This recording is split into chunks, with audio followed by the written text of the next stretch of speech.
टन्नै आए दसैँको लागि भनेर हाम्रो चाहिँ दसैँको मासुको लागि भनेर हाम्रो चाहिँ दसैँको मासुको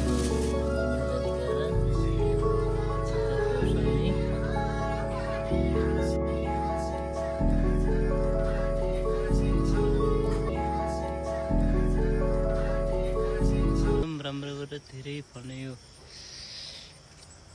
चाहिँ औधी राम्रोसँगले फल्छ यो सिमीले चाहिँ।